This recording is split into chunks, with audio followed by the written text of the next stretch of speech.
요한계시록 공부를 하겠습니다.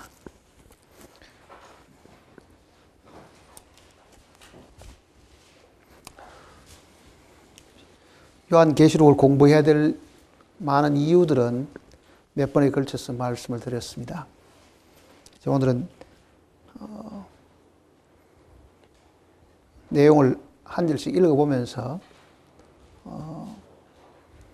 하나님께서 우리에게 주신 그 뜻을 한번 생각을 해 보려고 합니다.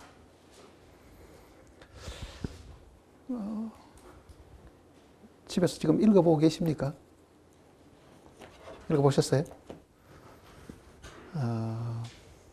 일곱 교회 그 마지막에 보면은 성령이 교회들에게 하시는 말씀을 들을지어다 하는 그런 표현이 있습니다.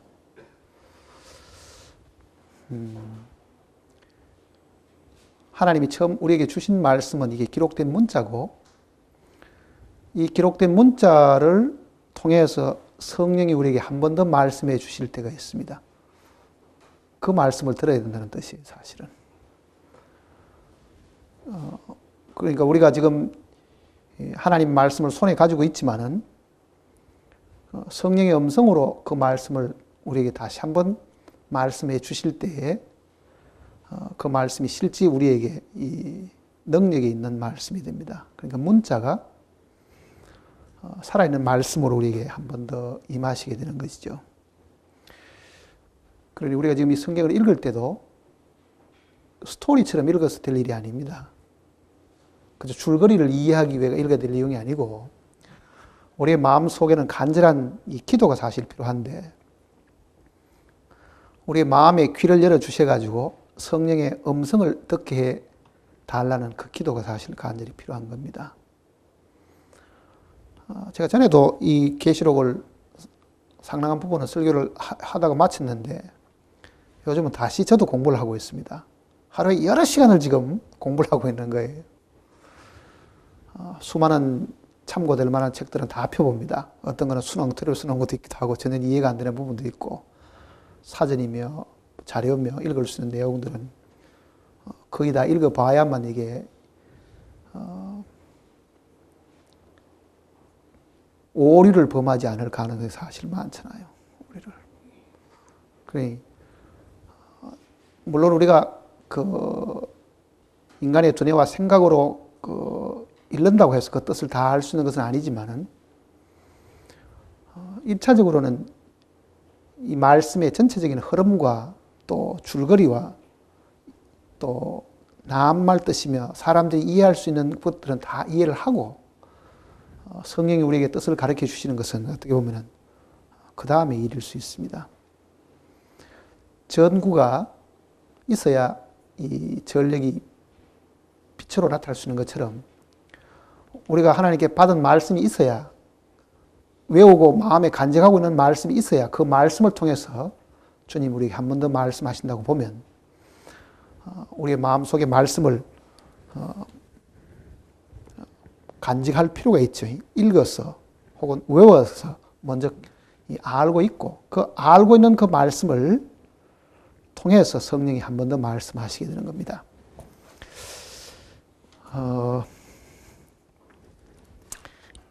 1장 1절은 제가 설명을 드린 것 같습니다.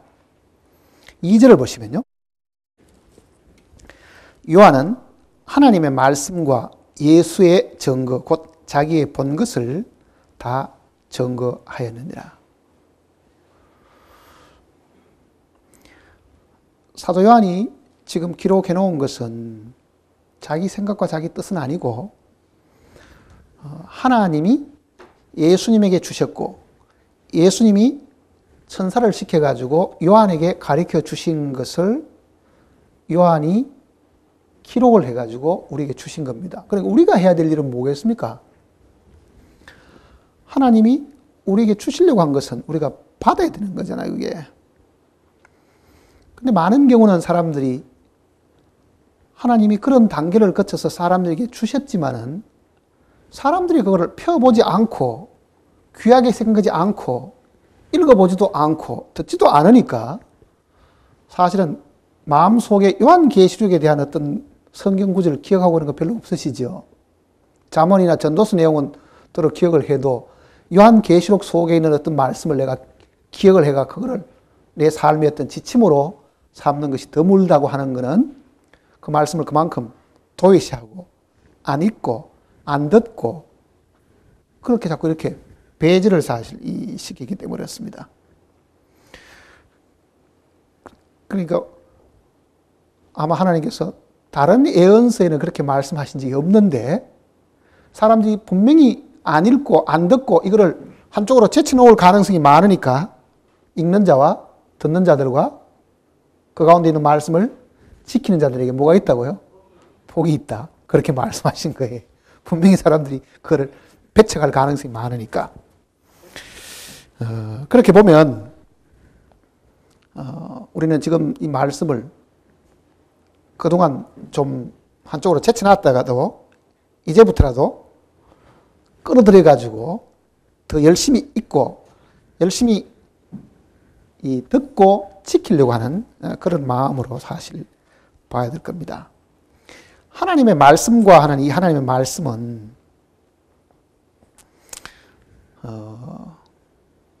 이 요한계시록 전체가 다 하나님께서 주신 말씀이죠. 그게 말씀인데 특히 여기에 지금 이 사도 요한이 하는 말은 예수 그리스도의 증거, 곧 자기의 본 것을 다 증거하였느니라. 근데 이 내용을 읽어보면 이렇습니다. 예수님이 친히 증거해 주신 내용들이 나오죠. 그게 1장 내용 속에 예수님이 많은 물소리와 같은 그 소리로 들려주시는, 예수님이 친히 보여주시고 들려주시는 이 증거가 있습니다. 전체가 다 증거이기는 해도 그 뒤에는 천사들의 증거가 나오고 그 앞부분은 1장 같은 경우는 예수님이 친히 증거하신 그 증거가 있다고요. 이게. 그러니까 처음에 하나님이 주시려고 할 때에 하나님이 예수님이 천사에게, 천사가 요한에게, 요한은 각 교회의 사자들에게 준 것인데 그 주님이 직접 증거하신 증거가 있고 천사의 증거가 사실이 있습니다. 대부분 읽어보면은 그 뒤로 가면 이제 주님의 증거하신 부분이 2장, 3장 내용까지 이제 기록되어 있고 4장 이후에는 대부분 이제 천사들이 이제 증거하는 증거들이 사실 나옵니다. 그러니까 요한은 그 예수님의 증거와 이 천사의 증거를 몽땅 다를 지금 다 기록을 해 주신 부분들이죠. 4장 이후의 것은 장차 일어날 예언에 관계되는 부분이고 2장과 3장은 당시에 이 성경을 기록할 때에 있었던 기록이기 때문에 그거는 지금 있는 일들이고 그 다음에 본 것은 1장 내용 속에 예수님의 그 심판주로 오시는 그 모습을, 환상을 지금 본 내용을 지금 이야기해 준 겁니다. 3절을 보면요. 이 예언의 말씀을 읽는 자와 듣는 자들과 그 가운데 기록한 것을 지키는 자들이 복이 있나니 때가 가까움이니라. 이 예언의 말씀을, 그러니까 이 계시록 자체는 장차 있을 일들을 기록해 놓은 것이지 과거의 어떤 역사적인 사건을 기록해 놓은 게 아닙니다. 창세기 같으면은 이미 과거에 하나님이 천지 창조에 관한 지나간 역사를 써놓은 것이 많지만은요. 계시록의 내용은 이게 장래사에 대한 것을 밝혀주신 것이다. 그게 지금 예언의 말씀이잖아요. 그러니까 이 예언의 말씀은 요한계시록 전체가 이 장차될 일을 말씀하신 것인데 거기 보면은 읽는 자와 하는 것은 이게 단수고 듣는 자들과 그 가운데 기록한 것을 지키는 자들은 복수로 되어 있죠. 그런데 불행히도 지금 개역 개정을 보면은 이걸 전부 다 단수로 다 고쳐놨습니다. 그거는 그렇게 고쳐서 될 것이 아닙니다, 사실은. 그러니까 먼저 있던 이 개역 성경이 더 정확하게 번역을 해놓은 겁니다, 그거는.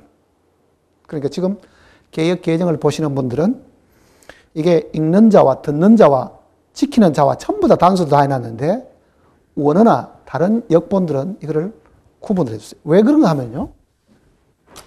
이게 지금 읽는 자라는 거는 이게 단수로 되어 있는 이유는요, 이 성경이 기록될 당시에 이 성경이 어디에서 읽혀졌느냐 하면 유대인들 회당에서 읽혀지는 것이거든요. 회당에서. 이 시나고그라 불리는 회당에서 성경을 읽게 되는데, 성경은 아무나 읽을 수 있도록 되어 있지 않습니다. 그러니까 회당에는 성경 읽는 사람이 정해져 있어요. 지금도 그래요. 지금도 유대인 회당에 가면 성경 읽는 사람이 정해져 있어요. 왜냐하면 그 당시는 문맹자가 사실 굉장히 많았죠. 더더구나 이 구약 성경 같은 경우는 모음이 하나도 없기 때문에, 자음밖에 없기 때문에요, 보통 사람들은 읽어낼 수가 없어요. 어떻게 읽어야 될지를 모르는 거예요. 예를 들면은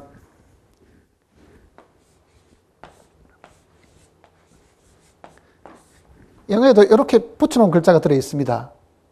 이 사이에 모음이 하나도 없죠? 그런데 이 단어를, 영어를 아는 사람은 어떻게 읽느냐 하면 빌딩 이렇게 읽는다고요. 빌딩. 이 빌딩이라는 단어를 이렇게 영어로 이렇게 쓰면은 이 모음을 다 빼버리고 자음만 다 붙여놓은 거예요. 이게 과거에 텔렉스 보낼 때나 이럴 때는 긴 단어를 보내면 돈이 많이 들고 시간이 많이 들고 하니까 전부 다 줄여가지고 생긴 거예요. 모음 다 빼버리거든요. 자, 이런 글자로 다 만일 성경이 기록되어 있다고 하면은 두루마리로 갖다 놓은 성경을 보통 사람은 이걸 읽어낼 수가 없지요. 이거는 정말 성경이 더 정통한 학자가 아니면 못 읽어내야 된다고, 이게. 그러니까 서기관들이나 성경을 필사하는 사람들이거나 선생들이거나 성경에 대해서 요식한 사람들 외에는 성경을 못 읽는 거예요, 사실은. 구약의 글자도 제가 한번 이야기 드렸죠? 자, 여호와라는 그 글자는 이렇게 쓰는데, 이것도 모음이 하나도 없어요. 그러니 이 글자를 어떻게 읽느냐? 어떤 사람은 이렇게 읽습니다. 야훼. 어떤 사람은 예호와. 어떤 사람은 여호와. 어느 게 맞을 것 같아요? 예? 그러니 지금 공동 번역은 이 단어를 야훼라고 써놓은 거예요. 야훼. 우리 성경에는 여호와라고 되어 있죠? 또 유대인들은 이거를 예호와 이렇게 또 읽는다고요, 또. 그러면 이게 야훼냐, 여호와냐, 요 사이에 모음을 뭐를 집어넣느냐에 따라 다른 거예요, 지금. 이거는 영어로 하면은 이렇게 씁니다. 요거를 지금 Y로 표시한 거고, 요거는 H고, 요거는 W 혹은 V 이렇게 쓰기도 하고, 이렇게 씁니다. 요거는 지금 H니까. YHWH 써놓고, 이거를 여호와로 읽어야 되느냐, 야훼로 읽어야 되느냐, 아니면은 예호와로 읽어야 되느냐 하는 거는 모음이 요 사이에 뭐가 들어가냐에 따라 달라진다고요. 자, 여기다 모음을 E를 집어넣으면은, 예? 예가 되겠죠. 여기다가 O를 집어넣으면은 예호 이렇게 들어가겠죠. 요거는 R을 집어넣으면은 여기 V 발음이니까 여호와 혹은 여호와 이래 될 거란 말이에요. 그런데 만일 이게 다른 모음이 들어가면은 이거는 전혀 다른 발음이 나오겠죠. 그러니까 보통 사람은 모음이 없는 모두가 자음으로 되어 있는 성경을 보통은 못 읽어내는 거예요, 이게. 그러니까 그거를 전문적으로 읽는 사람이 있겠죠. 그러니까 읽는 자와 하는 이 말 속에는 회당에서 성경을 읽어주던 사람이 읽는 자와, 나머지 사람 뭐 합니까, 그러면은? 듣는 자들과 해야 되겠죠. 듣는 자들과. 지금에 우리가 뭐 다 우리말로 다 번역이 되어 있고, 우리가 집에서 다 읽을 수 있으니까 그 말이 별로 중요하지 않은 것 같지만은, 이 성경이 회당에 배치되어 있고, 그 당시는 이렇게 책으로 들고 다닐 수 있는 게 아니고 두루마리에 기록되어 있고, 그것도 너무너무 비싸고 개인들 소유도 못하고 성경 말씀, 하나님 말씀 들으려고 하면은 회당에 가서 들을 수밖에 없을 그 당시는 읽어주는 사람이 있었다. 그러니까 그 사람이 선생이잖아요. 가르치는 선생님. 그래서 읽는 자와 하는 거는 이게 단수로 되어 있는 이유가 그거는 회당에 읽어준 사람은 한 사람이잖아요. 그 다음에 나머지 사람은 듣는 자들과 그 다음에 그 가운데 기록된 것을 지키는 자들에게 복이 있나니. 근데 이 표현이 저 뒤로 한번 가보세요. 22장을 보시면요. 22장 7절.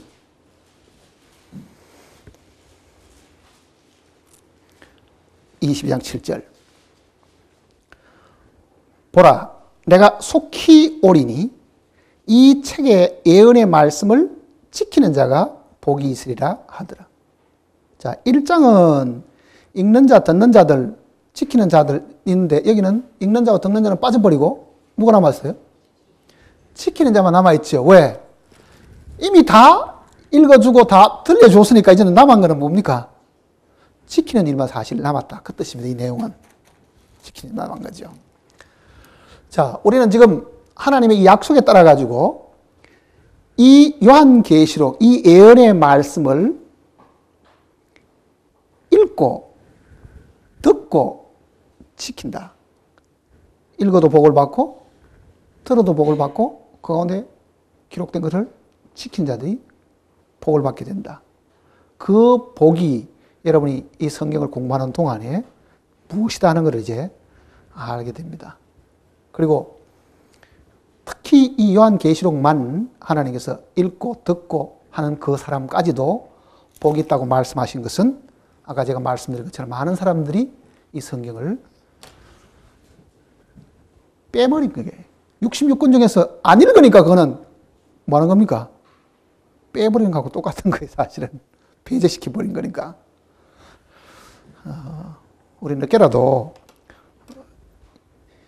이 말씀을 더 열심히 읽고 듣고 또 지키는 사람들이 되었으면 합니다. 때가 가까웁니다.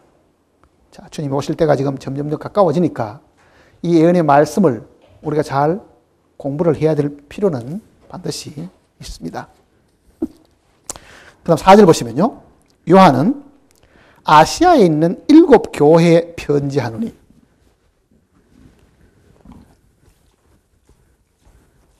여기 지금 사도 요한이 말하는 이 아시아라는 것은 한반도가 이렇게 붙어 있는 아시아 본토를 이야기하는 것이 아닙니다. 그러니까 우리가 지리상에 아시아라고 말하는 이 부분.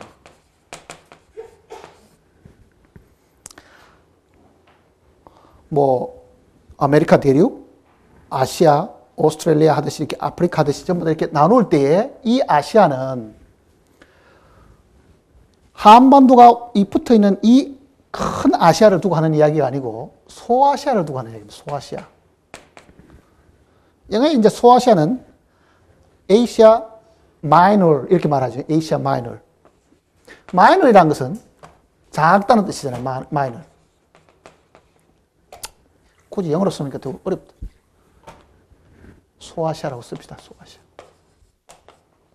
소아시아. 그러니까 작은 아시아인데 이 소아시아를 어디를 소아시아라고 하느냐면은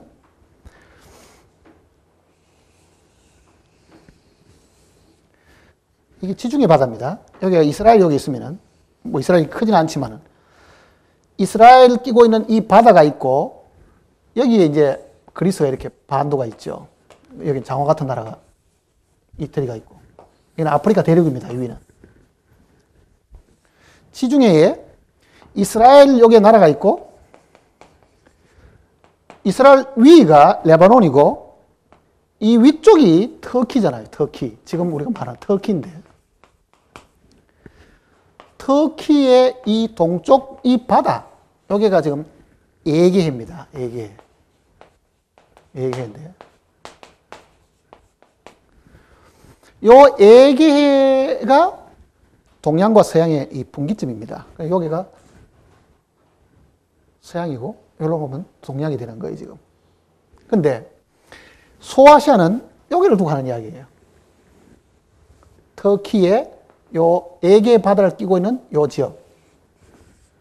여기가 지금 아시아입니다. 그러니까 바울이 이 에게를 끼고 있는 여기에 섬에 귀향을 갔습니다. 여기에 밤모섬이에요. 밤모섬. 어디에서 일로 귀향을 가냐 하면요. 요 밤모섬을 바라보는 요쪽에, 이게 지금 이 밤모섬도 터키에 속한 땅인데, 지리적으로는, 아니, 그리스에 속한 땅인데, 지리적으로는 터키 쪽으로 바짝 붙어 있어요. 지도를 놓고 보면은. 터키 앞바다의 섬처럼 보이는데, 사실은 요 터키 앞바다의 작은 섬들이 그리스 쪽에 속해 있는 건데, 예루살렘 교회에 박해가 있으니까 이 박해를 피해가지고 사도들 외에는 다 흩어지네. 마지막에는 사도들까지도 흩어졌는데 그 사도가, 사도 요한이 제일 마지막에 살았는데 예수님의 어머니를 모시고 여기 에베소라는 지역에 가서 살았어요. 그 에베소 지역에 가서 살고 복음 전하다가 그 당시에 로마 황제에게 붙잡혀가지고 가마솥에다가, 뜨거운 기름 가마솥에다가 던져 넣었는데 안 죽은 거예요. 그 교회서 읽어보면은. 그 사도연이 그 뜨거운 가마솥에서도 안 죽고 살아나오니까 이 요한을 요 섬에다가 귀향을 보냈습니다. 그러니까 요한이 이 편지를 쓸 때는 요 밤모섬에서 에베소, 스무나, 버가모, 두아디라, 사데, 빌라델피아, 라오디게아 지형이 이렇게 생긴다고요, 지금. 그 7교회를 다 이렇게 보고 편지를 썼는 거예요. 근데 지금 여기 요한은 아시아에 있는 7교회에 편지하노니 하면은 요 소아시아에 그러면은 교회가 그러면 7개밖에 없었느냐? 더 있었어요. 이거보다 3개는 더 있었는데 그 모두 10개 있었죠, 소아시아 지역에. 그 중에 7개만 선택을 한 거예요. 그러면 나머지 3개는 어디에 있었느냐? 그거를 지금 이 성경을 놓고 보면 골로새서를 한번 보세요. 골로새서.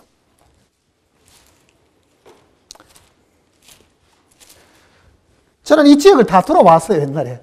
2번이나 이 지역을, 7교회에 있는 지역을 다 돌아봤어요.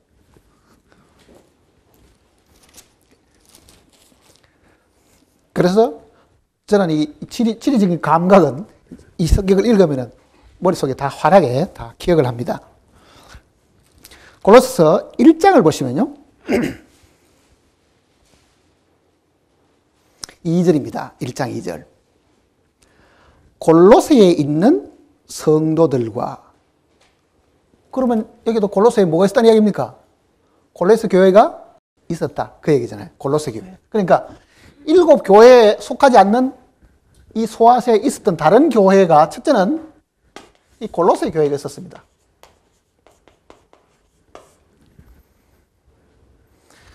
골로새서 전에 잠깐 한번 공부한 적이 있죠. 이건 사도 바울이 직접 전도해서 세운 교회는 아닙니다. 또 있어요. 4장을 보시면은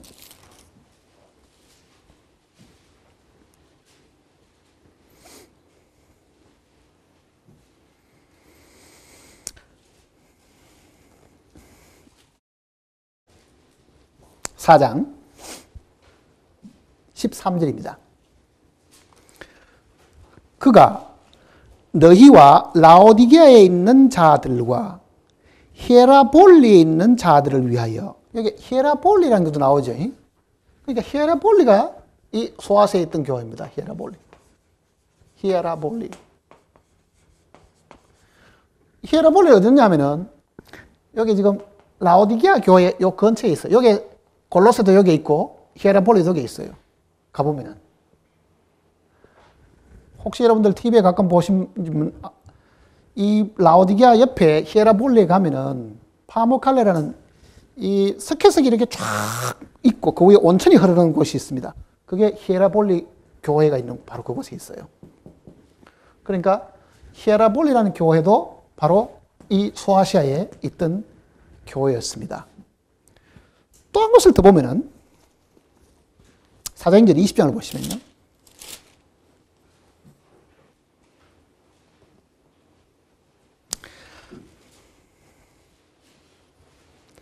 사도행전 20장 6절입니다. 20장 6절.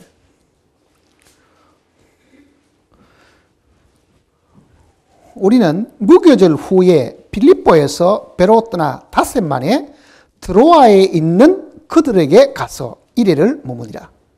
드로아에 있는 그들, 드로아에 있는 성도들이 있었는데 거기에 들려가지고 일주일 동안 거기서 머물렀다. 이렇게 드로아. 드로아는 어디냐면은 요거보다 더 바다에 가까이 붙어 있어요. 여러분들 트로이 목마 이야기 들어보시죠? 트로이. 그 트로이라는 데가 성경에서 말하는 드로아 요지역입니다. 이 지역에 가면은 그 목마를 관광객들을 위해 가지고 이렇게 만들어가 세워놓은 데가 있습니다. 트로이 가면. 그러니 소아시아 지역에는 이 7교회 말고도 성경을 찾아보면은 이렇게 3개가 사실 더 있었습니다. 그러니 바울은 7개 있는 교회만 편지한 게 아니라 이 여러 개 중에서 7개를 뽑아낸 것은요, 하나님께서 전하시려고 하는 어떤 교훈이 사실 있었겠죠. 그 교훈이 각 교회가 가지고 있는 특징과 모순과 잘못된 것과 이것이 각 교회들이 가지고 있는 게 다 있는 거예요. 그러니 요 7가지를 특별히 대표로 뽑아가지고 지금 편지를 써보낸 겁니다. 다시 이제 계시록 보십시다. 이제 계시록 4절입니다. 요한은 아시아에 있는 7교회에 편지하노니. 뭐라고 편지하냐면요, 이제도 계시고 전에도 계셨고 장차 오실리와 그 보좌 앞에 있는 7 영과 또 충성된 정인으로 죽은 자들 가운데서 먼저 나시고 땅의 임금들의 머리가 되신 예수 그리스도로 말미암아 은혜와 평강이 너에게 있기를 원하노라. 자, 각 편지들은 서두에 인사하는 그 인사가요, 거의 비슷하게 되어 있습니다. 사실은 서신서들을 읽어보면 공통적으로 뭐를 이야기하냐면은 은혜와 평강이 너희에게 있을지어다. 그게 바울의 서신도 그러고 요한 1, 2, 3서 내용도 그러고 야고보서나 유다서나 히브리서나 성경 전체가 공통적으로 첫 서두에 어느 지역에 있는 성도들, 어느 지역에 있는 집사와 장로들 혹은 어느 정도의 신실한 자들에게 편지하느니 하나님과 우리 주 예수 그리스도로 말미암아 은혜와 평강이 너희에게 있기를 원한다. 그런 서두가 지금 다 나와 있죠. 그러면은 지금 이 이야기 속에도 은혜와 평강에 대한 이야기가 나오는데 사도 요한이 계시록에 언급하는 이 은혜와 평강에 대한 이야기는요, 다른 서신하고 다르지요. 다른 서신들은 이 삼위일체 하나님을 다 언급을 하지 않았습니다. 하나님과 우리 주 예수 그리스도로 말미암아 이렇게 하지. 여기는 보면은 하나님, 성령, 아들까지 지금 다 언급을 해놓은 거예요. 지금 다. 그리고 제가 지난주에도 잠깐 말씀을 드렸지만은 계시록은 다시 공의의 하나님으로 돌아간다 그랬죠. 공의의 하나님으로 돌아간다. 그거는 은혜 시대 속에 우리가 아버지 하나님 하는 그런 용어가 이 속에는 없어요. 계시록 속에는 아버지 하나님에 대한 용어가. 다 공의의 하나님, 심판하시는 하나님, 정말 상과 벌을 내리시는 재판장으로서 하나님, 그런 모습으로 지금 인식이 되어 있는데, 특히 여기 보면은 이제도 계시고 지금도 계시는 분이시다. 하나님 아버지는 지금도 계시는 분이시고 편지를 쓰는 그 당시뿐만 아니라 지금도 계시는 분이고, 또 어떻다고요?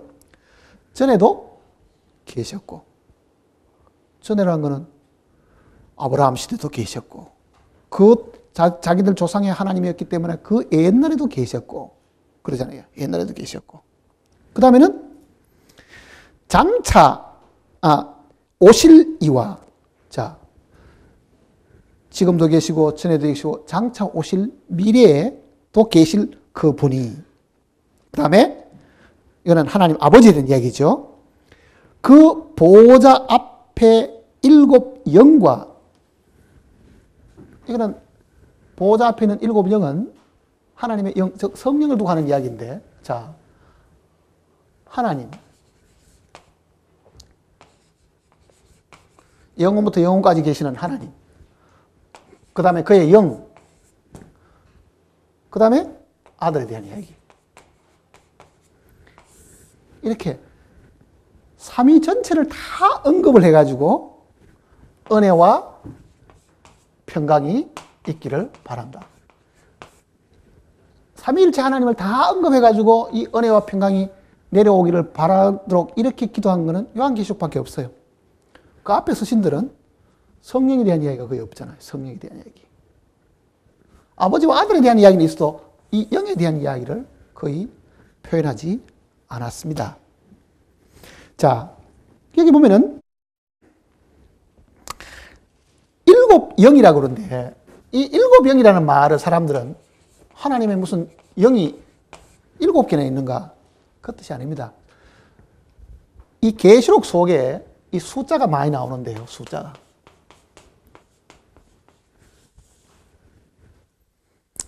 이 계시록에 나와 있는 이 숫자들은 지금 여러분들이 필로고스 그 책에 보면은 수에 대한 이야기 나오죠. 1, 2, 3, 4, 5. 그 수를 지금 다음 호까지 이제 다 나오겠습니다만은. 그게 좀 참고를 하면은 숫자도 조금 잘 기억을 해 놓는 게 좋습니다. 모든 숫자들은요, 1부터 7까지고, 그 다음 나온 숫자는 이 숫자를 잘 조합해서 만든 것들입니다. 하나님께서 무지개 색깔도 7색깔이고, 음정도 7개지요. 숫자도 7을 가지고 사실 다 만드시는 거예요.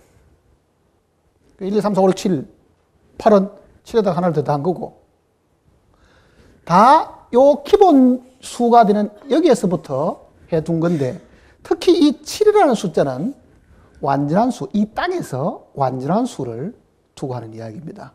그러니까 7영은 하나님의 영이 7개다 그 뜻이 아니고, 7영이 있다는 말이 아니고 완전하신 영을 두고 하는 이야기입니다. 완전하신 영. 그 완전하신 영이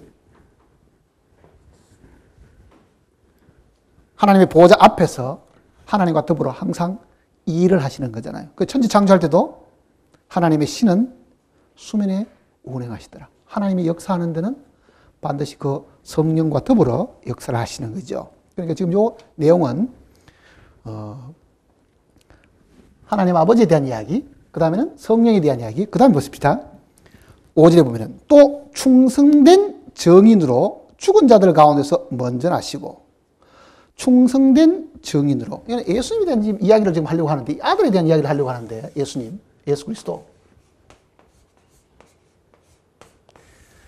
이 예수님이 뭘 하신다고요? 정인이시다 그러잖아요. 정인이시다.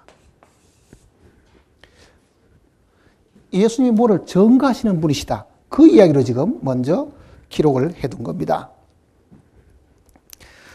예수님이 어떤 정인이신가 하는 것은 우리가 구약을 먼저 한번 보실 필요가 있습니다. 이사야서 한번 보시면요. 55장입니다. 1035페이지 이사야 55장.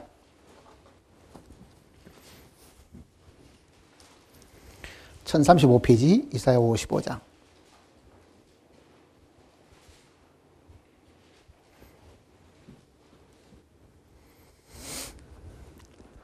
(4절입니다) 4절.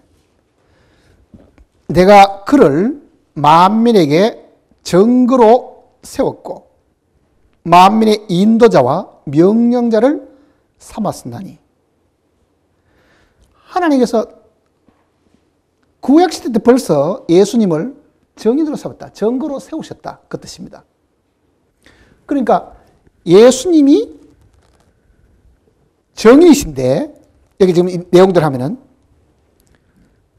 빌라도 앞에 섰을 때도 진리를 전가하신 분이죠. 또 우선 신약성경 한번 봅시다. 디모데 전서를 보시면요. 디모데전서 6장을 보시면은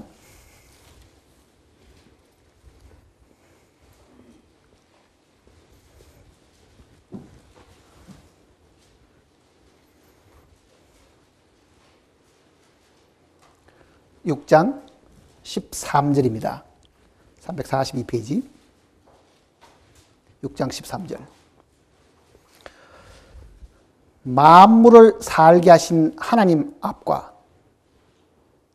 본디오 빌라도를 향하여 선한 증거로 증거하신 그리스도 예수 앞에서 내가 너를 명하노니. 자, 예수님이 자기를 재판하는 그 빌라도 앞에서도 하나님의 정인으로, 증거자로 분명하게 증거하셨다 그러잖아요. 뭐라고 정했습니까? 네가 하나님의 아들이냐? 네가 메시아냐? 분명히 그 빌라도 앞에서 예수님은 자기 신분을 분명히 이야기했습니다. 네가 유대인의 왕이냐? 뭐라 그랬습니까? 내가 왕이다 그러죠. 그러니 예수님은 자기 자신을 세상 사람들에게 하나님께로부터 온 증거자로, 정인으로 분명히 밝히신 거예요. 그러니 지금 여기 충성된 정인으로 하는 이 말 속에는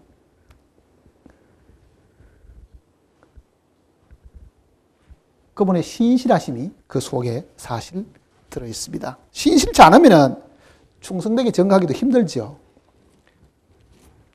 히브리서를 보시면요. 히브리서.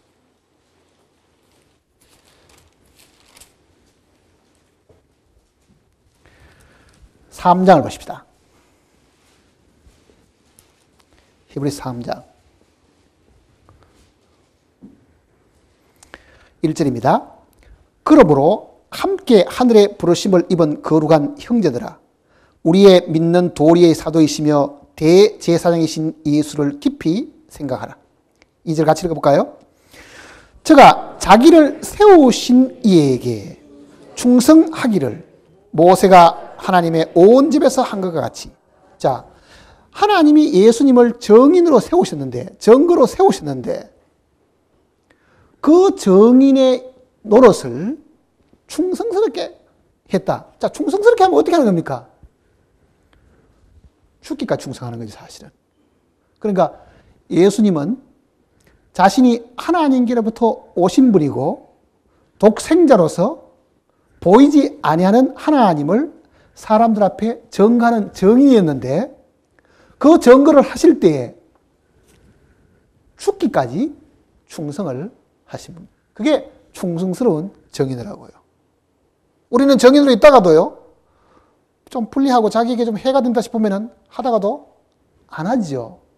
그러나 예수님이 하나님을 증거하시는 것은 하나님이 보내셨기 때문에 자기의 모든 의지나 자기 생각은 다 버려버리고 하나님의 뜻을 이루는 그 일에 있어가지고는 마지막까지 순종하셔가지고 죽기까지 순종하심으로 하나님 앞에 충성을 다 드러내셨다. 그죠? 그는 근본 하나님의 본체시나 하나님과 동등됨을 여길 것으로 취하지 아니하시고 자기를 비워 종의 행체를 가져 죽기까지 복종하셨으니 그게 충성된 정인입니다. 그러니까 우리도 주님 앞에 충성스러운 정인이 되려고 하면요, 죽기까지 충성을 해야 그게 충성스러운 정인이 됩니다. 그러니까 이게 지금 충성된 정인으로, 이렇게 충성된 정인으로. 자, 예수님에 대해서 이야기하면서 이 예수 그리스도가 충성된 정인이다. 충성이라는 그 뜻이 다음에도 나오기 때문에 지금 미리 이제 설명을 드린 겁니다. 적어도 우리가 충성을 하려고 하면은 죽음에 이를 때까지 수고하는 것이 충성입니다. 죽음에 이를 때까지. 그 다음에 죽은 자들 가운데서 먼저 나시고, 그분은 주님의 뜻을 이루기 위해 가지고 죽기까지 복종을 하셨지요. 그랬더니 하나님께서 어떻게 하셨습니까? 그를 죽은 자 가운데서 먼저 이렇게 세우셨죠. 부활의 첫 열매가 되게 하신 겁니다. 그 내용을 우리가 이 빌립보 내용을 조금 읽어보시면 더 잘 이해하실 수 있습니다. 빌립보서를 한번 보세요. 빌립보서 2장을 보시면요.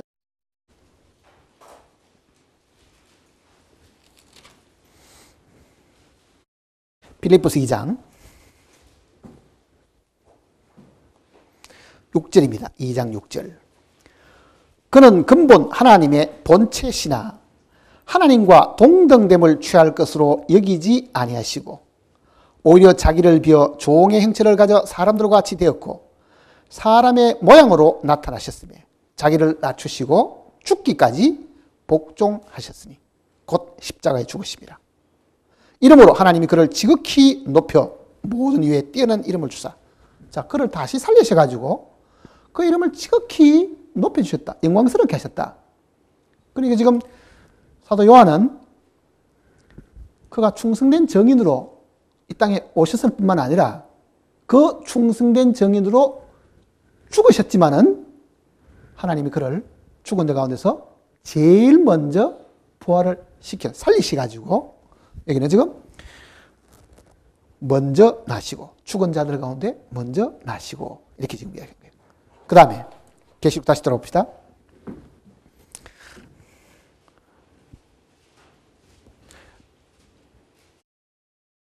그 다음에 땅의 임금들의 머리가 되신 예수 그리스도로 말미암아 은혜와 평강이 너에게 있기를 원하노라.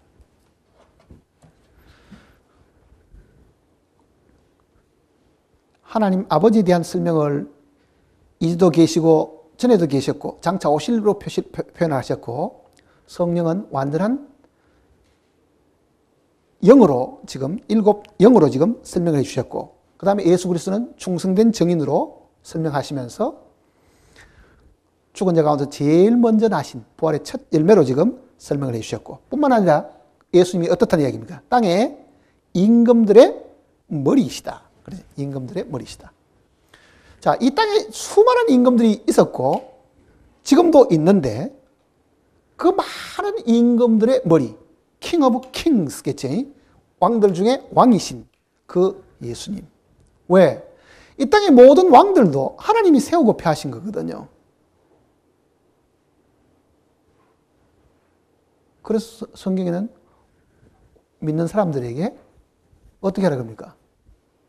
권세에게 복종을 하도록 했죠. 권세는 위로하지 않음이 없다. 왜? 하나님이 그 권세를 세우셨기 때문에 그 세우시는 분이 왕을 세우고 위정자를 세울 때 세우는 분이 그들보다 더 높으죠. 그러니까 왕들의 머리가 되셨다. 왕들의 지금 여기는 지배자가 되신다. 그 의미로 지금 말씀하신 겁니다. 그러니까 예수님은 만왕의 왕이시다 하는 그 표현 속 왕들을 세우고 폐하시는 분이시다. 즉 머리이시다. 그 말과도 같은 입니다.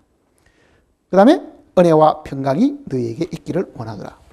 자, 은혜와 평강에 대한 이야기는 제가 에베소서 강의할 때도 한번 설명을 했기 때문에 다시 설명을 하지 않겠습니다. 평강은 은혜를 얻은 결과가 평강입니다. 그건 순서를 바꾸면 안 됩니다. 평강과 은혜가 있을지어다가 아니에요. 은혜와 평강이 있을지어다. 항상 그렇게 되어 있죠. 은혜와 평강이 있을지어다. 하나님께부터 은혜가 주어져야만 그 사람의 마음속에 평화가 있다는 뜻이잖아요. 그러니 지금 이 편지를 듣는 사람들은 혹은 읽는 자는 은혜와 평강이 있은 사람인데 지금 여기 있는 은혜와 평강이 있을지어다 하는 이 말 속에는 구원받을 때 받은 그 은혜 말고 때를 따라 돕는 은혜가 계속 있어야 되는 거예요. 만일 이게 구원받을 때 은혜 같으면은 다시 있기를 기원해 줄 필요가 없잖아요. 편지 받는 사람이 아니 나 옛날에 은혜 다 받았는데 무슨 또 나보고 또 은혜가 있으라고 말하는가 이렇게 반문할 수 있는 거예요. 그러니까 지금 여기서 말하는 이 은혜는 구원을 받은 사람이 때를 따라 돕는 그 은혜를 계속 받아야 되는 거예요. 왜? 우리는 구원받고 난 이후에도 실수하게 되고 잘못을 저지르게 되고 그러면은 은혜의 보호자에 나아가서 자백을 하고 회복되어 가지고 그 은혜를 다시금 유지를 해야만 우리 마음에도 평강이 그대로 유지가 되는 겁니다. 죄 짓고 난 다음에 구원받고 난 다음에 마음에 평화가 있어요? 불안하고 초조하기만 하죠. 그러니 여기서 말하는 이 은혜의 평안은 구원받을 때 받은 그 은혜를 이야기하는 것이 아닙니다. 그건 그 이후에 하나님께로부터 때를 따라도 없는 그 은혜를 우리가 받아서 평강을 누리도록 기도하는 겁니다. 그 다음에 우리를 사랑하사 그의 피로 우리 죄에서 우리를 해방하시고, 자 여기서부터는요 이 뉘앙스를 조금 다르게 생각해야 됩니다. 이렇게 지금 앞에 서두를 지금 먼저 이야기하면서 요한이 편지를 지금 읽거나 듣는 게 은혜와 평강이 있기를 간절히 기원을 했지요. 거기까지는 지금 어떻게 보면은 이게 서두 같잖아요. 인사로 보면은. 근데 그 다음부터 보면요 이렇게 이야기합니다. 우리를 사랑하사 그의 피로 우리 죄에서 우리를 해방하시고 그 아버지 하나님을 위하여 우리를 나라와 제사장으로 삼으신 그에게 영광과 능력이 세세토록 있기를 원하노라. 이거는 일종의 찬송시입니다. 찬양하고 있는 거예요, 지금. 요한이 독자의 입장에 서서 함께 하나님을 지금 찬양하는 노랫말과 같은 이야기라고요. 앞에는 인사하는 것 같고 여기는 마음에 어떤 기쁨이 꽉 차가지고 뭔가를 하나님 앞에 크게 소리를 지르면서 하나님께 영광과 찬송을 드리는 이야기가 바로 여기입니다. 뭐라고 말합니까? 같이 읽어봅시다. 우리를 사랑하사부터 시작해서 우리를 사랑하사 그의 피로 우리 죄에서 우리를 해방하시고 그 아버지 하나님을 위하여 우리를 나라와 제사장으로 삼으신 그에게 영광과 능력이 세세토록 있기를 원하노라. 자, 이게 지금 우리가 이 글을 읽을 때는요, 사도 요한이 우리와 함께 지금 찬양하고는 찬양의 메시지 같지요. 그 기분으로 이 내용을 지금 읽어보면은 이게 어떤 뜻이 되냐 하면은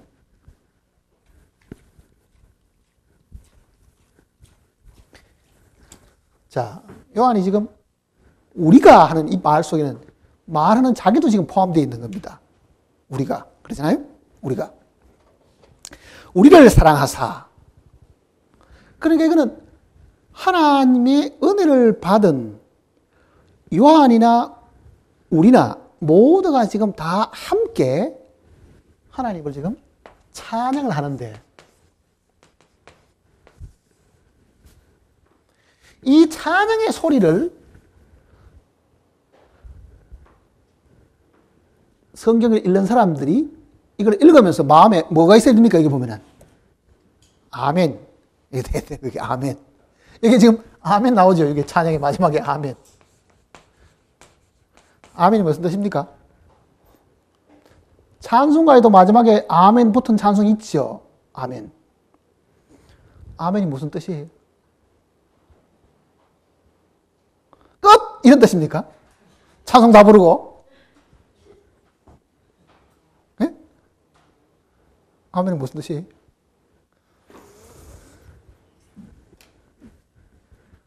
전에 한번 공부한 적이 있는 것 같은데 요한복음 내용 속에 진실로 진실로 하는 말이 있죠. 진실로 진실로 내가 너에게 이르노니. 그 진실로 진실로 하는 그 헬라어를 보면은 아멘 아멘 이렇게 되어 있어요. 아멘 아멘. 그러니까 진실로 하는 말이 아멘이라는 말과 같은 뜻이지요.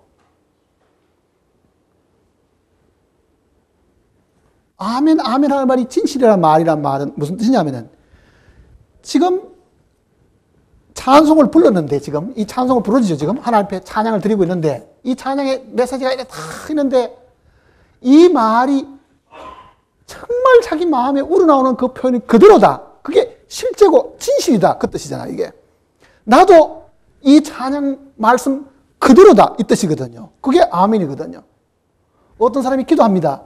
기도를 들으면은 그 기도하는 그 사람의 말이나 내 마음하고 진실로 나도 그 말 그대로다. 그게 뭐예요?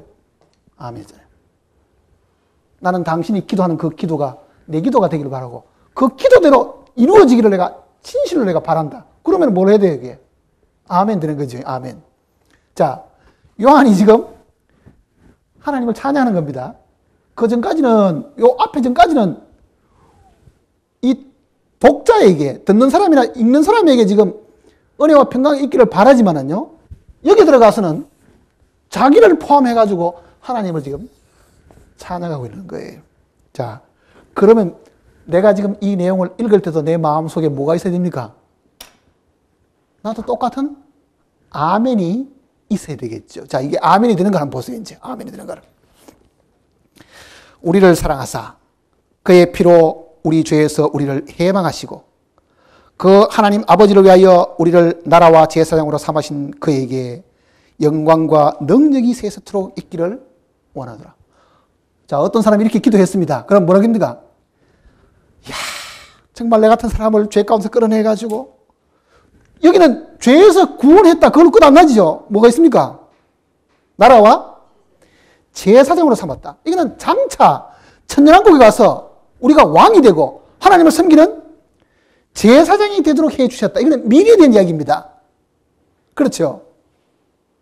그러면은 아멘이 될 것 같아요? 안 될 것 같아요? 내 마음 속에서도 이 구절을 읽으면서 정말 이게 나에게 주신 축복이니까 이게 진짜다! 그러면 뭐 해야 되겠어요? 아멘. 이렇게 된다는 뜻입니다. 이 내용으로 보면은. 아멘. 자, 여기는 우리를 사랑하사 하는 이 표현은요, 과거에 우리를 사랑하셨다는 말이 아니고 지금도 사랑하신다는 뜻입니다. 지금도 사랑하셔가지고 지금도 우리를 장래에 나라와 제사장이 되게끔 우리를 삼아주신 그 현재의 하나님에 대한 찬양인 거예요. 이게 현재 하나님 찬양. 보세요. 우리를 사랑하사 그의 피로 우리 죄에서 우리를 해방하시고 우리는 죄와 이제 상관이 없는 자가 됐습니다. 우리가 주님의 사랑을 입었고 뿐만 아니라 우리를 사랑하신 그 내용의 본질은 뭐냐?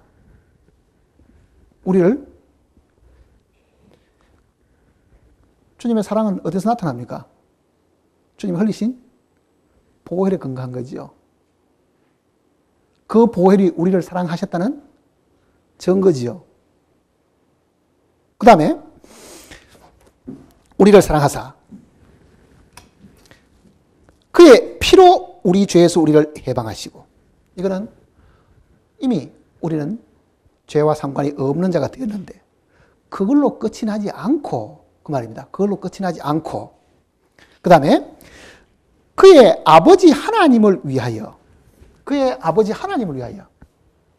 하나님 아버지를 위해 가지고 아버지를 위해서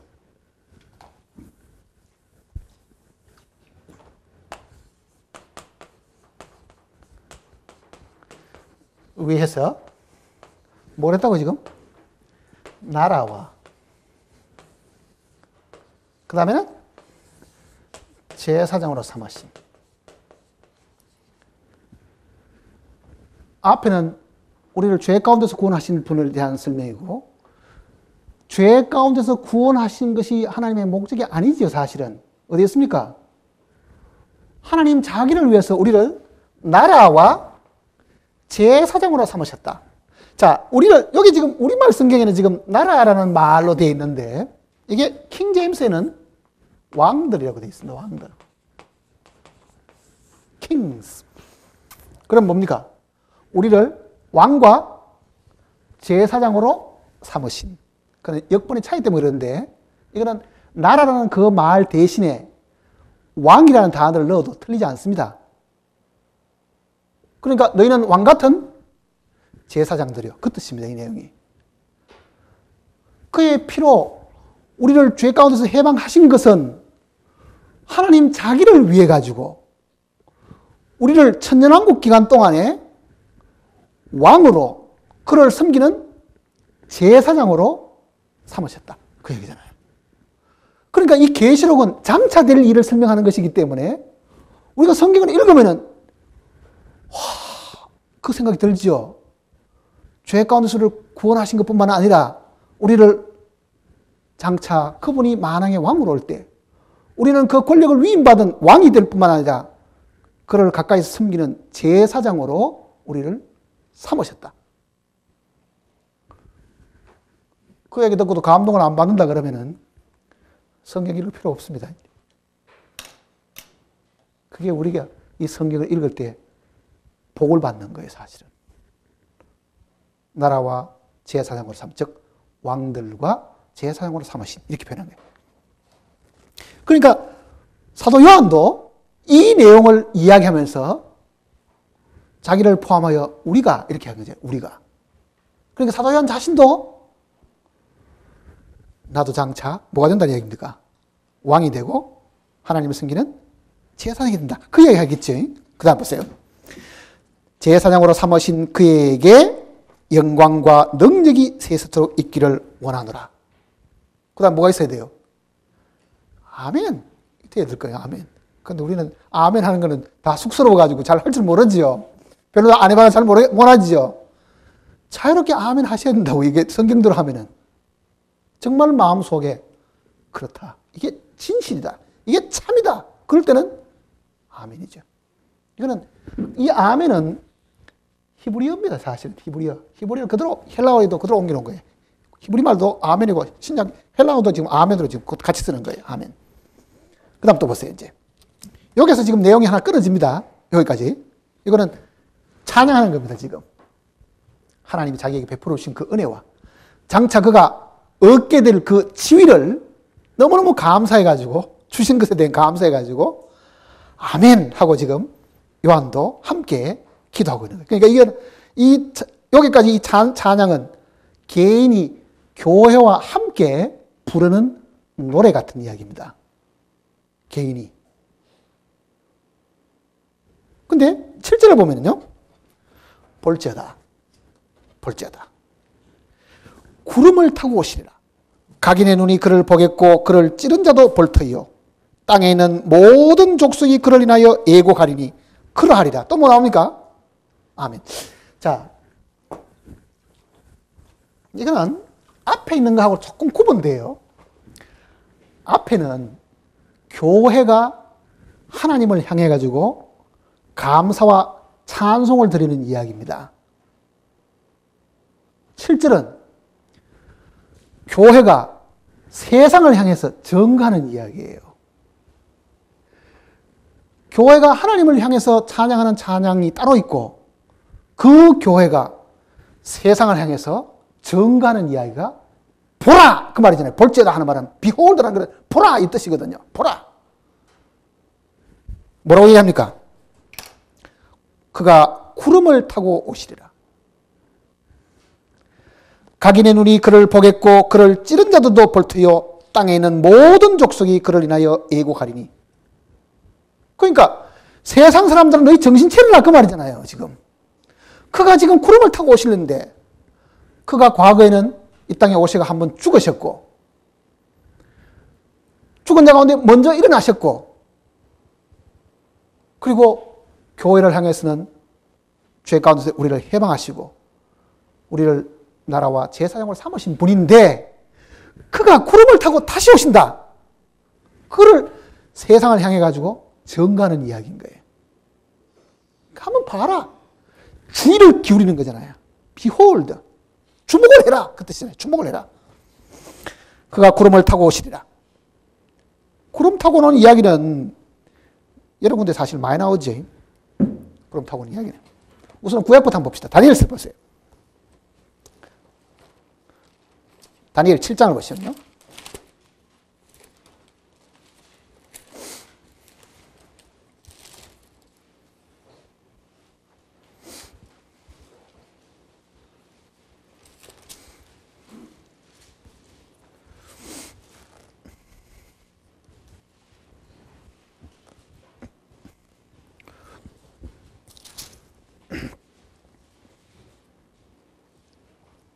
(13절입니다) 7장 13절.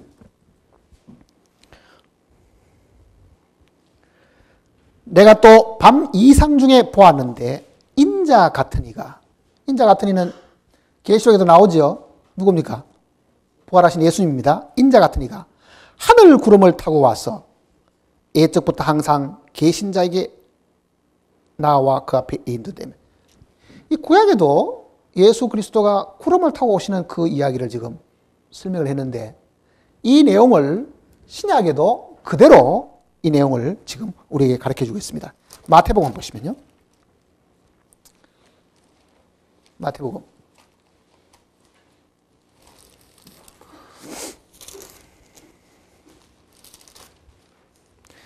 26장입니다.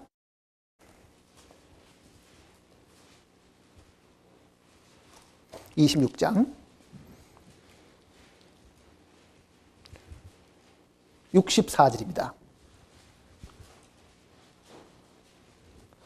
26장 64절. 같이 읽어볼까요? 예수께서 가라사대 때 내가 말하였느니라. 그러나 내가 너희에게 이르노니 이후에 인자가 권능의 우편에 앉은 것과 하늘 구름을 타고 오는 것을 너희가 보리라.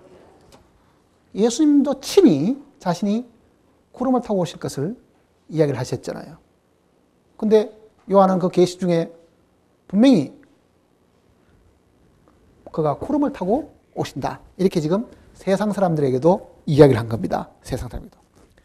각인의 눈이, 다시 계시록 보십시다. 각인의 눈이 그를 보겠고 그를 찌른 자도 볼 터이요.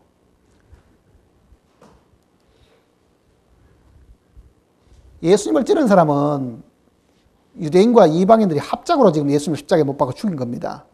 그러니 그거는 모든 세상 사람들이 다가 예수님을 찔르는 사람들인 거예요. 어떻게 보면은.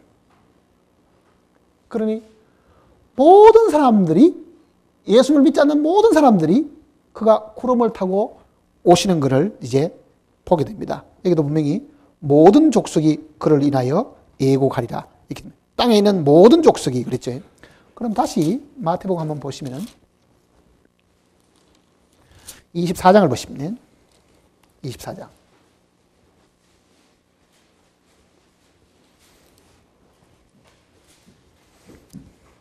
마태복음 24장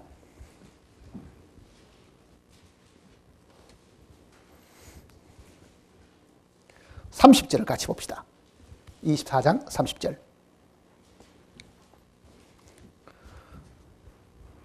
그때에 인자의 징조가 하늘에서 보이겠고 그때 땅의 모든 족속들이 통곡하며 그들이 인자가 구름을 타고 능력과 큰 영광으로 오는 것을 보리라. 땅의 모든 족속이 통곡하게 된다. 왜? 지금까지 부정하고 무시하고 아무것도 아닌 것처럼 생각했던 그 나사렛 예수가 정말 만왕의 왕으로서 이 땅에 다시 오심을 알고 그제서 슬피 울고 통곡을 하지만은 늦은 거예요, 이게 사실은. 늦은 거예요. 자, 앞에는 사도 요한이 하나님을 향해 가지고 교회가 지금 함께 찬양의 소리를 외치는 것이라고 보면은 세상을 향해 가지고 교회가 뭐라고 이야기하는 겁니까?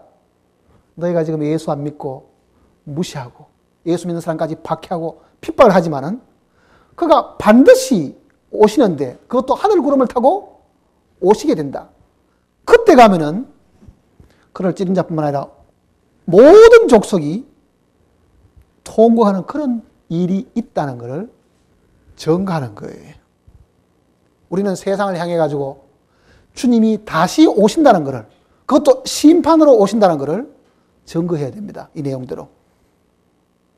추려해서 되는 게 아니에요. 이건 하나님의 약속이고 분명히 이 사실 그대로 이루어진다고 하면은요, 우리는 세상을 향해 가지고 이거를 외쳐야 되는 거예요. 요한이 말한 것처럼 나를 주목해라 하듯이 볼지어다 하고 소리를 질러가면서라도 주님의 다시 오심을 증거를 해야 되는데, 그를 인하여 애곡하리니, 그때는 우리도 사실 없습니다. 그 다음 요한계시록 마지막 7절 보세요. 모든 족속이 그를 인하여 애곡하리니, 그러하리라. 아멘. 이렇게 되죠. 그러하리라. 아멘.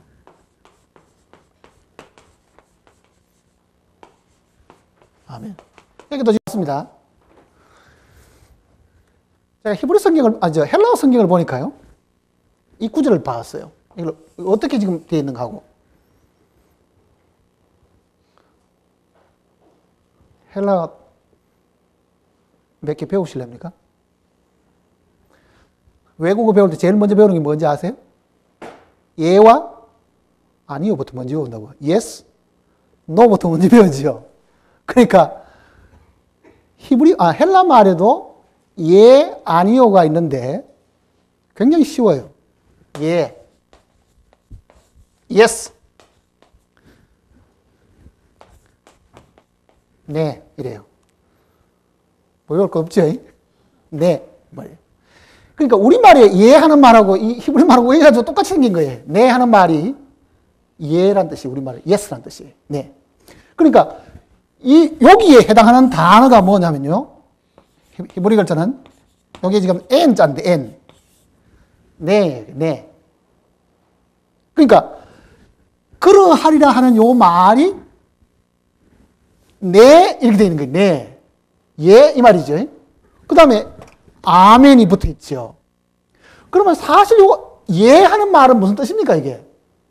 아멘 하는 말과 같은 뜻입니다 이게. 예, 아멘.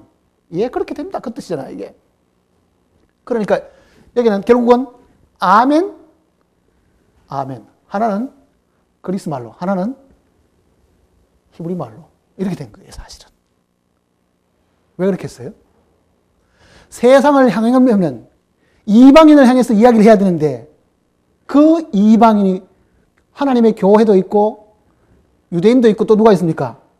이방인도 있죠. 세 부류가 있죠. 그러니까 교회가 이방인을 향해서 즉 이방인 누굽니까? 헬라인과 하는 헬라인들이잖아요. 그 다음에는 유대인에게도 교회가 헬라인에게나 유대인에게 즉 헬라인은 이방인을 대표하는 사람들이거든요. 이게도 예 뜻이에요. 그러면 아니라는 말도 배우고 싶죠. 아니.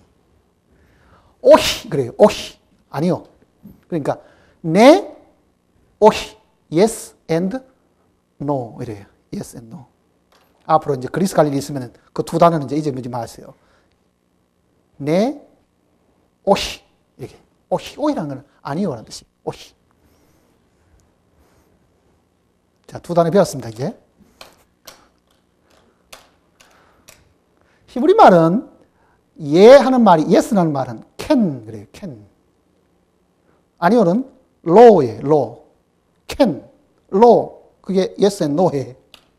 이거는 네니까 더 쉽죠. 네. 똑같잖아요. 네. 그러니까 마지막 이 단어가 그러하리라 하는 이 말이 예 했으니까 앞에 볼지어다. 그가 구름을 타고 오시리라. 그럴지언다도 볼 것이요. 그거를 세상 사람에게 증거하면서 뭐라고 합니까? 정말입니다. 예, 그렇고 말고요. 그 말이거든요. 예, 그렇습니다. 이 뜻이잖아요. 그게 그러하리라. 우리말로 이렇게 번역해놓은 거예요. 그러하리라. 그러니까 둘 다가 이거는 어떻게 보면은 아멘, 아멘 그 말이에요. 둘 다. 진실로 진실로 그렇게 된다. 이 뜻이잖아요. 그렇게 된다.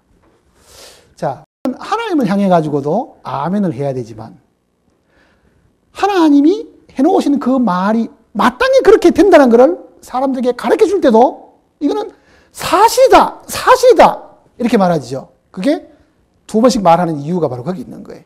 강조하는 거잖아요, 이게. 그러니까 이게 그러하리라 하는 이 말도 예라는 뜻이 예, 아멘 그 뜻이에요. 아멘. 그러니까 한 번은 헬라어로, 한 번은 히브리 말로 모든 세상에 있는 족속들에게 다 알린다는 그런 뜻으로 사실 이 두 번의 표현이 들어있다. 그 뜻입니다. 그 다음 8절 보세요. 마지막에 8절. 마지막 8절만 지금 한 절을 한 패러그래프 속에 다 해놓은 거예요, 지금. 8절 앞에도 동그라미 있죠? 9절 앞에도 동그라미 있죠? 그러니까 이거는 8절 하나 이야기입니다, 이거는. 8절 한 개가. 자, 주 하나님이 가라사대 나는 알파와 오메가라. 이제도 있고 전에도 있었고 장차 올 자요 전능한 자라.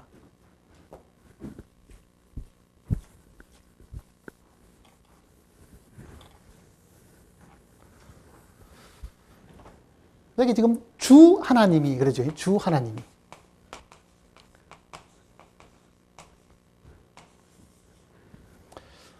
주 하나님이 뭡니까? 주 하나님.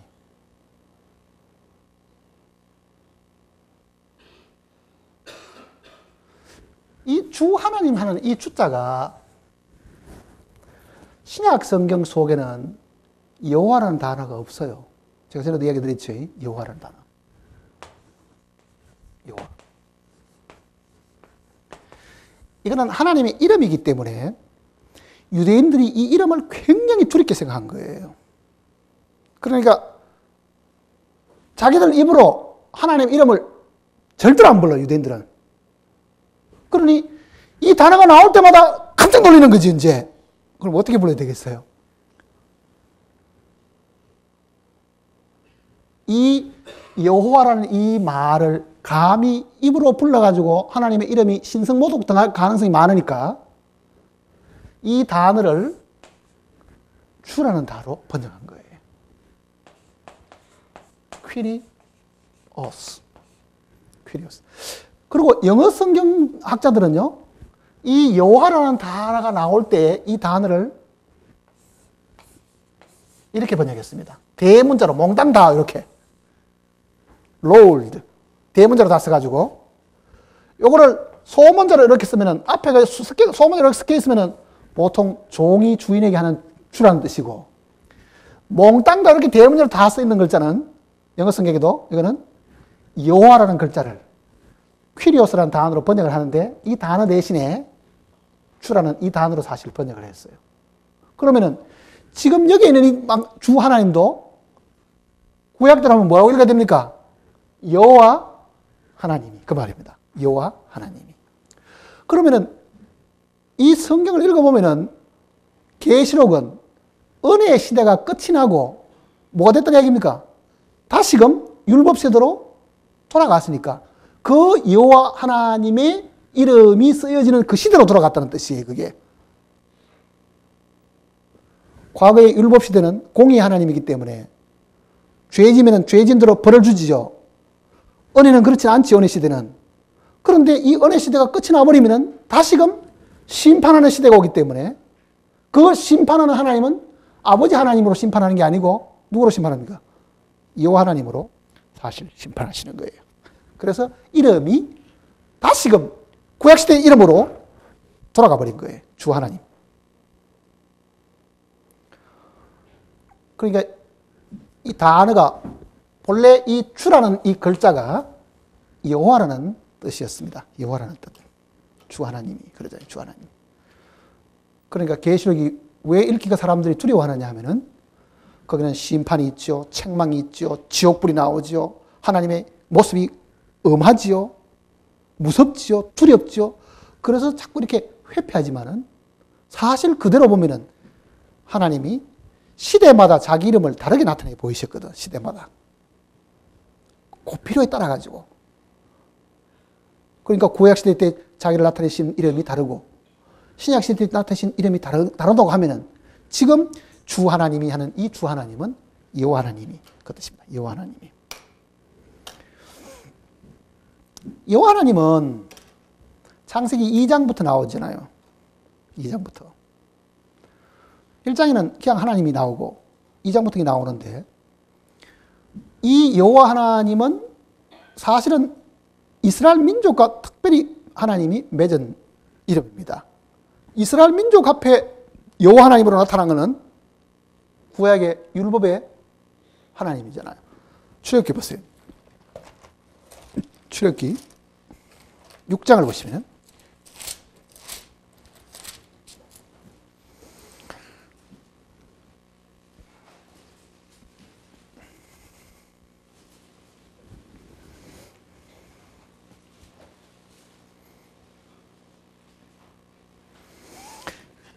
출애굽기 6장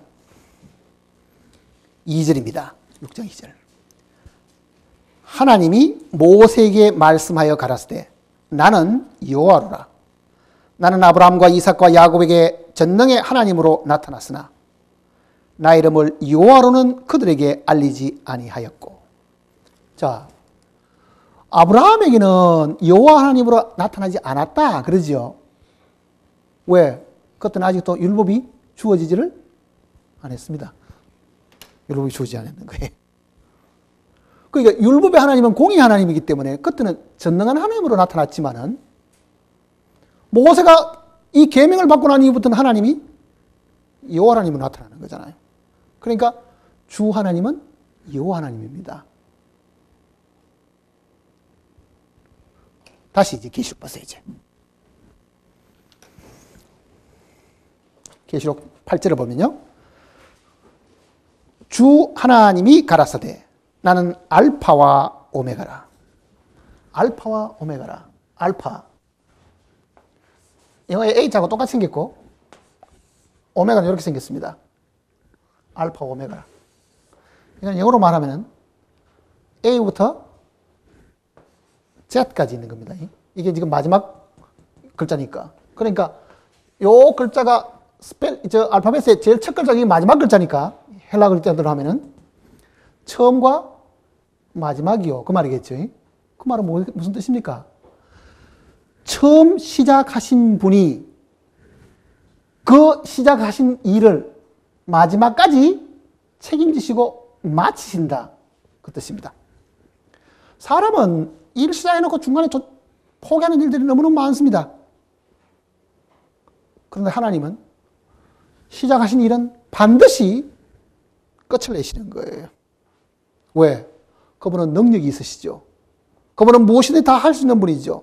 사람은 계획을 세워놨지만 돈이 없어도 못하고 힘이 없어도 못하고 병들어서 못하지만 하나님께는 능치 못한 일이 없기 때문에 그는 처음 계획하신 일들을 마지막까지 성취하신 분입니다. 그러니까 시작이 되시기도 하고 마지막에 결실을 거두시는 분이시죠. 그러니까 알파와 오메가가 되시는 분이시다. 그 알파 오메가 되시는 분은 예수님 한 분밖에 없죠. 하나님 한 분밖에 없잖아요. 이제도 있고 전에도 있었고 장차 올 자요. 그 다음에는 전능한 자라. 자, 전능해야, 전지전능해야 처음 계획한 일을 이룰 수가 있죠. 전능한 하나님은 누구에게 나타났습니까? 아브라함에게 나타났어요. 창세기 한번 보세요. 17장.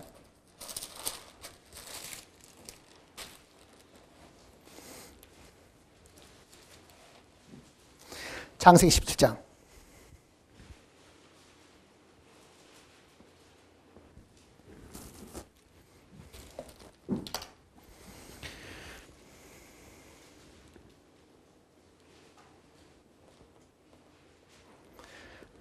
(17장) 1절입니다.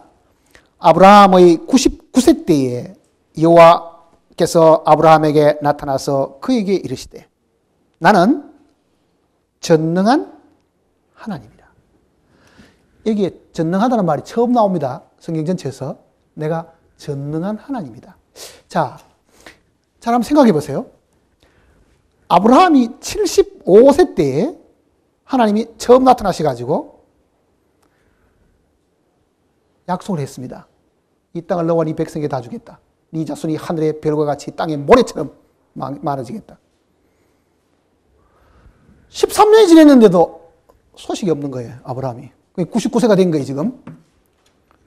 야, 하나님이 무슨 약속해놓고 흔적도 없어요. 10년이 넘도록 아무 적이 없으니까 내가 하갈을 취해가지고 하나님 뜻을 이루어 드려야 되겠다 생각한 거예요. 자기가 하나님의 계획을 이루어 드리려고 자기 인간의 방법대로 마누라하고 둘이가 이제 짜고 그 여종 하갈을 취해가지고 아들을 얻었습니다. 그게 이스마엘이잖아요. 이스마엘을 얻고 난 다음에 14년째 이제 나타나신 거죠. 하나님께서. 뭐라고 말합니까? 네가 나를 어떻게 생각하느냐? 나는 전능한 하나님이다. 내가 약속한 그걸 하나 못 이룰 것 같으냐? 너 마누라가 경수가 끊어지고 너는 지금 육체의 모든 정욕이 다 쇠퇴했다고 실망하고 있지만은 내가 그것 하나 못 이룰 것 같으냐? 나는 전능한 하나님이다. 이렇게 얘기하시는 거예요, 이게. 그러니 그가 처음 약속을 하셨는데 그 약속을 이루실 수 있는 분으로 나타난 거죠. 그게 마지막이잖아요. 그게 오메가라는 뜻이잖아요. 처음과 나중인 거예요. 처음 하신 말씀을 최종적으로 성취하시는 분이시다. 그게 전능한 하나님이기 때문에 가능한 거거든요. 아브라함에게 기분 좋게 약속만 해놓고 내가 그때 그렇게 약속했지만 나도 그거 뭘 하겠다. 이런 분은 뭐가 되겠어요, 그게? 그러니 네가 걱정하고 하지 마라. 네가 지금 다 늙었다고 지금 걱정하지 마라. 나는 네 육신의 힘이 다 빠질 때까지 내가 기다리고 있다. 그 말이잖아요, 그게. 네가 전혀 나의 일에 거둘 수 없을 그때에 나는 내 일을 내가 행한다. 왜? 나는 전능한 하나님이기 때문에 그렇다. 그게 전능하다는 뜻입니다. Almighty라는 말은. 다시 이제 계시 보세요, 이제.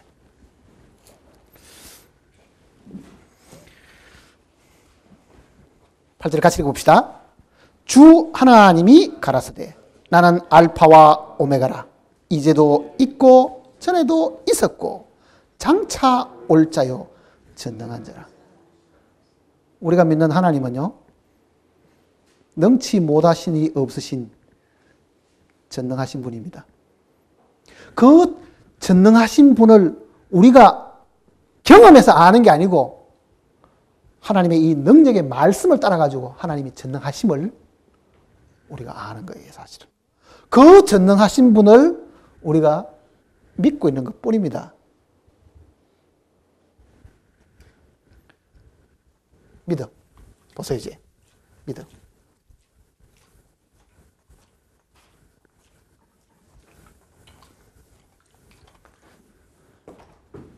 믿음이 뭐냐?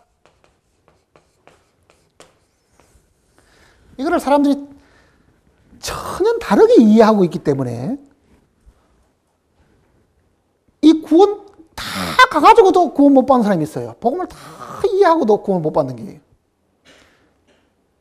마지막 가서 이걸 어떻게 이해하느냐 이렇게 생각합니다. 나는 믿는데 왜 안 되지?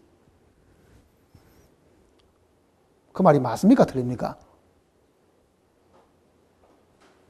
예? 나는 왜 믿는데 구원을 못 받지? 자, 믿음이 있습니까? 없습니까? 이 믿음이 많은 사람들은요, 내가 믿어야 되는데 내가 믿음이 너무 작아서 이게 구원을 못 받는 모양이다 이렇게 생각하는 거예요.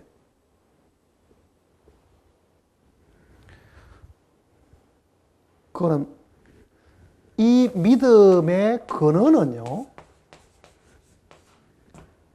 내가 어떻게 믿느냐, 잘 믿느냐, 열심히 믿느냐, 확실히 믿느냐, 그게 있지 않습니다. 믿음은 내가 믿는다는 것이 믿음이 아니라 믿을 대상이 믿을만 하냐가 믿음이에요. 여기 지금 은행이 있습니다. 내가 돈을 맡깁니다. 내가 지금 이 은행에 돈을 맡기는데 내가 지금 생각해 보세요. 나는 저 은행이 절대로 무너지지 않도록 나는 100% 믿어. 그런데 이게 부실한 은행입니다. 이거는 곧 망할 은행이에요. 그 망할 은행을 두고 내가 100% 확신하고 믿습니다. 소양이 있어요, 없어요? 사람들은 자기 믿음이 구원을 주는 줄 생각하는 거예요. 믿음은요, 내가 어떻게 믿느냐가 믿음이 아닙니다. 내가 믿는 대상이 정말 믿을 만하나, 신실하냐, 그거라고요. 은행이 확실해야 되지, 내가 확실하면 됩니까, 이게? 은행이 신용이 있어야 되고, 은행이 확실해야 되는 거예요. 내가 예수님을 내 의지로 아무리 확신하고 믿는다 하더라도, 예수님이 신실치 않으면요, 구원받을 수 있습니까, 없습니까? 못 받는 거예요. 사람들은 자기가 믿었기 때문에 구원을 받았다고 말하지만 사실 믿음의 근원은 우리에게 있지 않고 어디 있습니까? 하나님께 있는 거예요. 그래서 믿음을 받는다는 말이에요. 그게 믿음을 받는다. 주신 믿음이잖아요, 그거는. 하나님이 전능하신 분이기 때문에 그분이 확실해야 되고 그분이 믿을 만한 분이어야 되지. 아브라함이 자기 믿음에 따라가지고 한 게 아니에요. 그거는 그분을 믿은 거예요, 사실은. 그분이 신실하시다는 걸 믿은 거예요. 그러니까 내가 믿는 믿음에 따라서 구원받는 게 아닙니다. 내가 믿는 대상이 변함이 없어야 되는 거예요. 내가 믿은 주님이 신실하시고 주님이 모든 걸 이루실 수 있는 분이기 때문에 그분이 확실해야 되지. 내가 아무리 확신하는 분이 뭐하면 보세요. 믿음은 들음에서 나며, 그러죠? 믿음은 들음에서 나며. 뭘 들었습니까? 하나님이 주신 그 약속을 듣는 거지요. 하나님이 나에게 주신 그 약속을 듣지요. 그 약속을 하신 분이 신실하면은 그게 나에게도 이루어질 것이고, 그분이 말할 뿐이고 그거를 행할 수 있는 능력이 없으면은 내가 아무리 그분을 100% 믿어도 나에게 얻을 것은 아무것도 없지요. 그러니 믿음은 내한테 생기는 게 아니고 그분이 나에게 주시는 거라고, 이게. 그러니까 아브라함에게도 하나님이 뭐라고 말하는 겁니까? 아브라함, 네가 믿음이 있느냐 없냐 그런 말을 물은 게 아니고 내가 어떻다고요? 전능한 하나님이다. 무엇이든 다 능력 있게 행할 수 있는 분이다. 그거를 보여주신 거예요, 사실은. 내가 전능한 하나님이다. 자, 하나님이 전능하시면은 내가 설령 불안하게 믿고 있다 하더라도 그분은 자기 말을 이룰 수 있는 분이잖아요.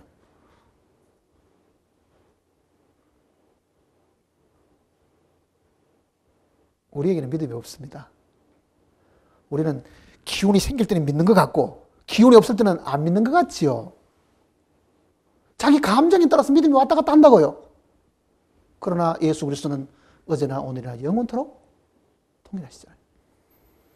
그 동일한 분은 그분밖에 없지요. 그러니 그거는 흔들리지 않는 것이잖아요. 그러니 우리의 믿음의 대상이 되는 거예요.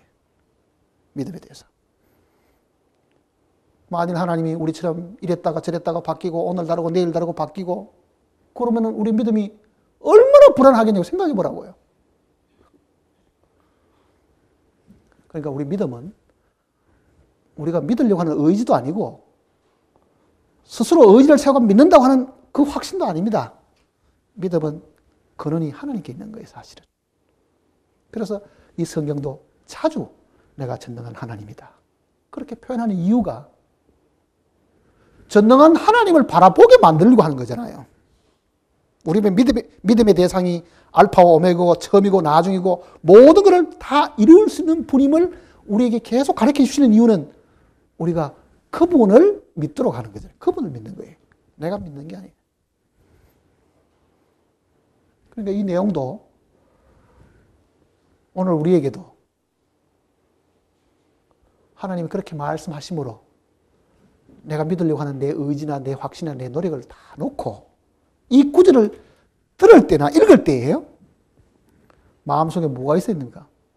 아, 하나님만 영원히 믿을 수 있는 분이시다. 그 이야기입니다. 이 내용을 다 같이 한번 읽고 마칩시다. 이제 주 하나님이 가라사대 나는 알파와 오메가라. 이제도 있고 전에도 있었고 장차 올 자요 전능한 자라 하시더라.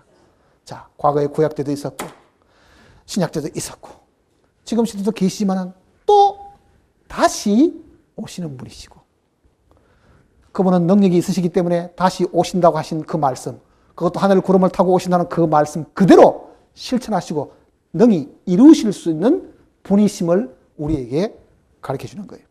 그 전능한 하나님이 그 다음에 이제 말씀을 쭉 보이시고 자기를 나타내 보이시는 거예요. 자, 우리의 믿음은 바로 이 전능한 하나님께 있는 겁니다. 하나님 있는 거. 조속으로 바뀌는 자기 마음에 있지 않고 어제나 오늘 그리고 영원토록 동일하시고 장차 오실 그분을 우리가 믿는 겁니다. 기도하십시다. 우리를 죄 가운데서 구원하시고 하늘 자녀로 삼으신 아버지 하나님, 주님의 은혜와 우리를 위해서 베풀어 오신 그 사랑을 저희들이 진심으로 감사를 드립니다. 뿐만 아니라 우리가 장차 이 땅에 이룩될 그 천년왕국 동안에 우리를 왕이 되게 하시고 하나님을 섬기는 제사장이 되게 하심을 진심으로 감사를 드립니다. 하나님의 약속대로 마땅히 그렇게 이루어질 줄을 저희들이 확실히 믿습니다. 하나님이 살아계시고 뿐만 아니라 하나님께서 전능하신 분이기 때문에 말씀하신 모든 것을 반드시 이루실 수 있는 분임을 저희들에게 보여주셨습니다. 오늘 함께 말씀을 듣고 읽은 우리 모두가 이 말씀 앞에서 우리 자신은 잊어버리고 오직 이 능력의 말씀을 하신 하나님만 바라보게 하시옵소서. 믿음이 우리에게 있지 않고 말씀을 이루시는 하나님께 있음을 우리가 다시 한번 기억하고 우리의 감정과 생각에 따라서 주님을 의지하지 않고 능력의 하나님이심을 확실하게 우리가 믿고 그분을 따르게 해 주시옵소서.